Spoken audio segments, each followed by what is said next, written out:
Pagkatapos ng hindi kapani-paniwalang pagpapakita ng kapangyarihan ni Fang Yi, ang aroganteng pioneer ay nakahandusay na walang malay sa lupa. Iniisip ni Fang Yi na, sa ngayon, ligtas sila at hindi niya inaasahang nailigtas ang isang tao. Nagtataka kung ano ang dapat niyang gawin sa kanya. Si Lin Yi ay tumakbo sa kanyang pinsan, labis na nagpapasalamat na okay siya.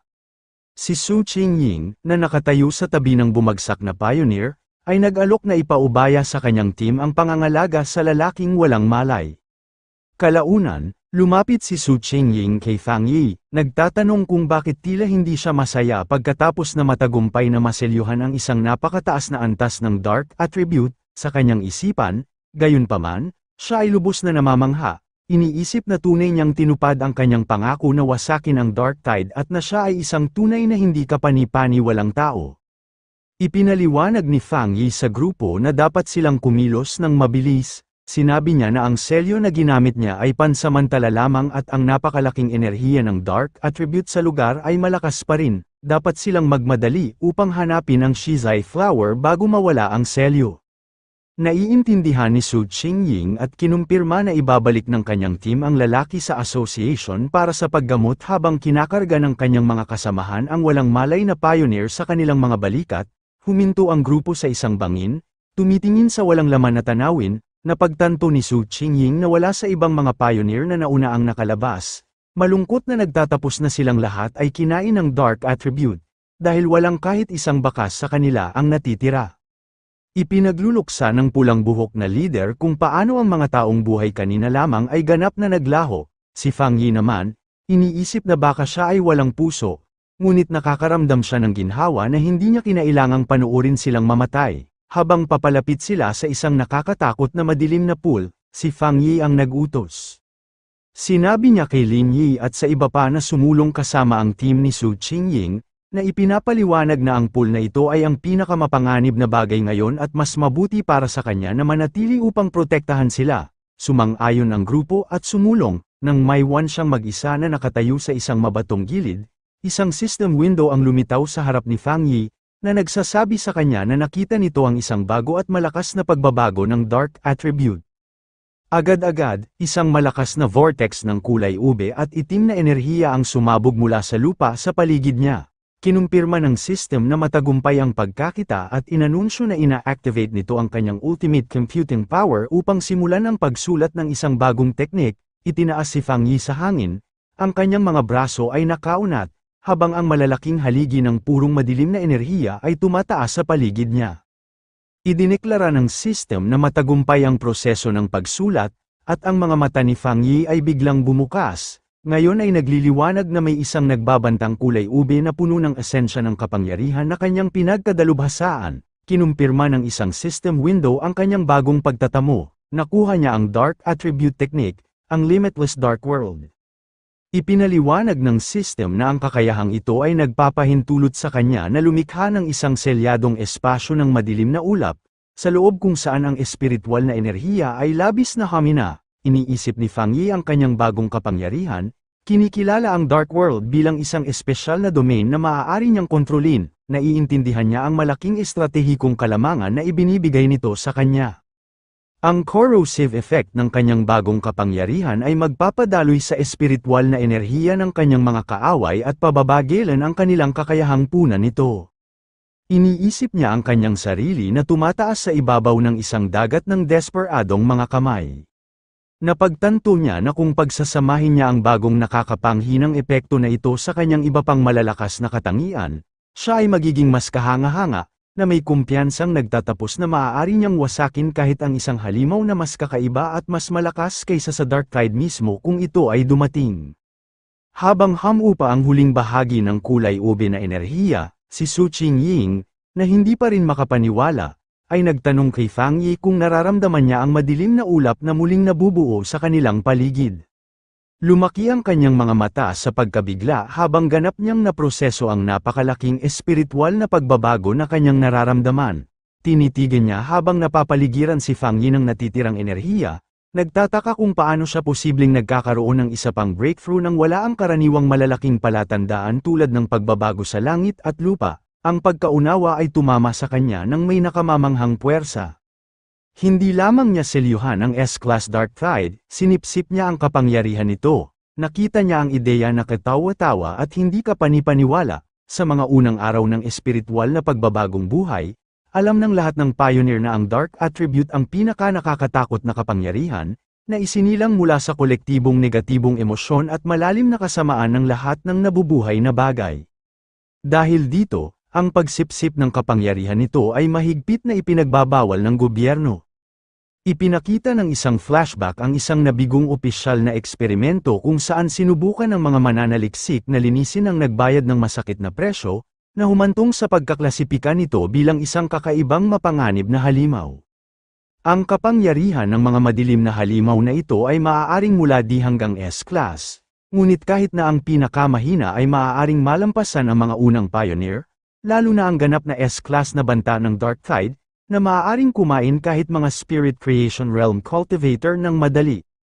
Ibinunyag ng isa pang flashback ang kapalaran ng isang 3-star Ghost Axe Pioneer na, bago ang pagbabawal, ay sinubukang sipsipin ng enerhiya mula sa isang sea-level monster lamang, siya ay nabaliw sa pamamagitan ng backlash, nagdurusa mula sa pagkabulok ng balat at isang mental collapse, at nananatili sa isang psychiatric hospital hanggang sa araw na ito, bumalik sa kasalukuyan. Ang magulong madilim na enerhiya ay bumabalik kay Fang Yi habang siya ay nagbubuntong hininga. Kalmado niyang tinawag sa walang laman at maulap na tanawin, na nagsasabi na kung sino man ang nanonood sa kanila sa loob ng mahabang panahon ay maaaring lumabas na ngayon. Ang kanyang pulang mga mata ay sinusuri ang lugar na may matalas at may kaalamang titig. Mula sa ulap, lumitaw si Zhao Lan.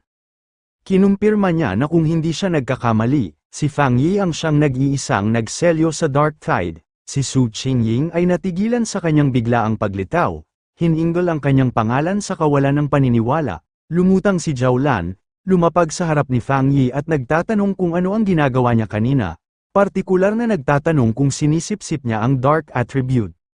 Kalmadong kinumpirma ni Fang Yi na ginagawa niya nga, ang direktang misyon ay nagpadala ng isa pang alon ng pagkabigla kay Su Qingying. Sa isang mabilis at nakakagulat na galaw, bumunot si Zhao Lan ng isang pistol at itinutok ito ng direkta sa ulo ni Fang Yi. Sinigaw ng pulang buhok na leader ang pangalan ni Zhao Lan, hinihingi na malaman kung ano ang ginagawa niya. Habang siya at ang natakot na si Lin Yi ay maaari lamang manood sa pagkalito at takot, agad na kumilos si Su Qingying, inilalagay ang kanyang sarili sa pagitan ni Zhao Lan at Fang Yi at hinaharangan ng baril gamit ang kanyang braso. Hinarap niya si Zhao Lan ng mariin, ipinapaalala sa kanya na kung natatandaan niya ng tama, si Fang Yi ang priority recruitment target ng militar. Pagkatapos ay hinamon niya si Zhao Lan, itinuturo na gusto rin siyang i-recruit ng association bago siya harangin ng militar, at hinihingi na malaman ang kahulugan ng pag-alit na aksyon na ito. Hindi pinapansin ang depensa ni Su Qingying, kalmadong inilagay ni Fang Yi ang isang kamay sa kanyang balikat at direktang kinausap si Zhao Lan. Nakita niyang kakaiba, nagtatanong kung hindi ba ang kanilang misyon ay hanapin ang Shizai Flower. Itinuro niya na habang tila sabik siyang tapusin ang misyon, tila napakalungkot din niya na hindi sila namatay doon, na natiling tahimik si Zhao Lan. Ang kanyang ekspresyon ay hindi mabasa habang patuloy niyang itinututok ang kanyang sandata, ang liwanag ay kumikinang sa baril, ang pulang buhok na leader, gayunpaman, ay hindi gaanong kalmado. Sumabog siya sa galit, sinisigawan si Zhao Lan, ipinapaalala niya sa kanya na ang kanilang squad ay palaging nagtitiwala sa kanya, at galit na galit niyang tinatanong kung bakit hindi nakialam si Zhao Lan nung nahaharap sila sa Dark Tide. Ipinahayag niya na kung wala si Fang Yi, sila sana ay napahamak, itinuturo na si Yi ay bata pa lamang. Inakusahan niya si Zhao Lan na nanunood lamang, para lamang ngayon ay pagbantaan ang mismong taong nagligtas sa kanila. Biglang ibinaba ni Zhao Lan ang kanyang sandata, isang ngisi ang naglalaro sa kanyang mga labi, binaliwala niya ang buong paghaharap bilang isang biro, na sinasabi na si Fang Yi ay tila gustong-gusto ng kanyang mga kasamahan sa team. Pagkatapos ay binati niya siya, na inanunsyo na pumasa siya sa pagsubok, ang biglaang pagbabago ay nag-iwan sa pulang buhok na leader at Su Qingying na ganap na nalilito sa kanyang mga salita. Si Fang Yi, gayunpaman, ay agad na nakaintindi. Tinanong niya kung ang kanyang tunay na layunin ay subukan siya. Kinumpirma ni Zhao Lan ang kanyang hinala, na ipinapaliwanag na dahil sa kanyang hindi kapanipani walang talento at lakas, Hindi niya gustong umasa sa malamig at impersonal na data, sa halip, gusto niyang makita para sa kanyang sarili kung anong uri ng tao talaga siya. Pagkatapos ay bumaling siya upang tugunan ang naunang akusasyon ng pulang buhok na lider. Ipinaliwanag niya na hindi siya nakialam dahil dapat sundin ng mga pioneer ang mahigpit na patakaran ng bagong mundong ito. Sinabi niya na ito ang kanilang pinagsamang kapalaran, isang buhay kung saan ang kapalaran at sakuna ay maaaring magbago sa isang iglap. Gayunpaman, sinabi niya sa kanila na maswerte sila na may isang mapagkakatiwalaan at makapangyarihang tao na nagpoprotekta sa kanila. Tinanong niya kung napansin nila na walang ibang mga halimaw ang nang-ahas na umatake sa kanila mula nang matalo ang Tide, na ipinapaliwanag na ang mga nilalang ay natatakot sa kapangyarihan na ipinakita ni Fang Yi. Tumitingin si Fang Yi na may isang mapanglo na ekspresyon, sumasang-ayon sa kanyang pagtatasa. Idinagdag niya na ang Dark Tide mismo ay sumusunod sa parehong prinsipyo, binubuli nito ang mahina at kinatatakutan ang malakas. Sa pagtatapos ng pagsubok, nag-alok si Zhao Lan na akayin sila sa Shizai Flower, na nagsasabi na mas alam niya ang lugar kaysa sa kanila. Habang sinusundan nila, bumulong si Su Qingying kay Fang Yi, na nagpapahayag ng kanyang pakiramdam na may mali sa pag-iisip ni Zhao Lan. Ibinunyag niya ang isang mahalagang impormasyon. Ang sariling squad ni Zhao Lan ay nakatagpo na noon ng Dark Tide, at siya lamang ang nakaligtas. Pinoproseso ni Fang Yi ang impormasyong ito, pinagsasama-sama ang isang malinaw na larawan ng kanyang psikolohiya, naiintindihan niya na ang kanyang ganap na pagsunod sa kanyang misyon at sa mga patakaran ay ginawa siyang malamig at hiwalay. Ipinahihiwatig din niya na ang sakripisyo ng kanyang mga kasamahan sa team ay nag-iwan sa kanya ng isang uri ng post-traumatic, self-destructive tendency. Gayunpaman, napagtanto niya na ang isa pang makapangyarihang paniniwala ang nagpapatuloy sa kanya, at ang pagsaksi sa kanya na selyuhan ang Dark Tide ay naging sanhi lamang upang mawala siya sa kanyang pagtitimpi sa isang sandali. Sa isang bagong pag-unawa, nagpakita si Fang Yi ng isang pahiwatig ng isang ngiti. Sinabi niya sa kanyang mga kasamahan sa team na dapat silang lahat ay maging mapagbigay sa nasugatan na taong ito. Tinanong ng pulang buhok na leader kung nasugatan si Zhao Lan. Si Fang Yi, na pinagmamasdan siya ng malapitan, ay kinumpirma na siya ay nasugatan. Ipinaliwanag niya sa kanyang team na ang kanyang espiritual na hadlang ay malubhang na pinsala. Tinatansya na habang mayroon siyang kapangyarihan ng isang 2-star Spirit Creation Realm Cultivator, ang kanyang protection na aura ay bumaba ng hindi bababa sa 2 antas. Ang isang visual ng kanyang gumuhong espiritual na enerhiya ay nagpapatunay sa kanyang pagtatasa, na nagpapahiwatig na siya ay nagdusa ng isang malaking panloob na pinsala. Siya pa nga ay bahagyang natalisod habang naglalakad, isang malinaw na senyales ng kanyang haminang estado. Napansin ang kanilang pag-aalala, lumingon si Zhao Lan at tahimik na nagpasalamat sa kanila. Ngunit binaliwala ang isyu, na nagsasabi na ang kanyang pinsala ay hindi isang problema.